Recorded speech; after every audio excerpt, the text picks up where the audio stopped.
Video பிடிச்சிருந்தா மறக்காம subscribe பண்ணுங்க மக்களே.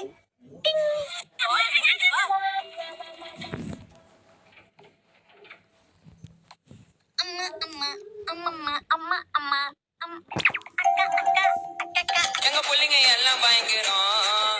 ஒரு பாட்டு ரெடி பண்ணலாமா? இந்த மாதிரி தான் எப்பவும் புத்திசாலித்தனமா செயல்படணும். நான் புத்திசாலி தானே? நீ மட்டும் இல்ல மசாவ், நம்ம டீம்ல இருக்கிற 5 பேருமே புத்திசாலி தான். இது மெசேஜ் வந்திருக்கு.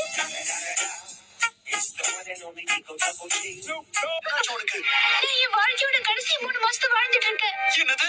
என்னது டேஸ்டியா இருக்குன்னு ஒரு மீனை சாப்பிட்டேன். அதோட முள்ளு என் தொண்டையில மாட்டிட்டு இன்னும் வெளியே வராம என்ன கஷ்டப்படுத்திட்டு இருக்கு.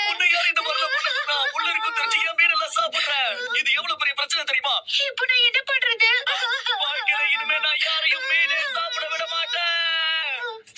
எனக்கு அழணும் போல இருக்கு. வேணும்னு அடுத்த எபிசோட்ல சேர்த்து அழுதுக்கலாம்.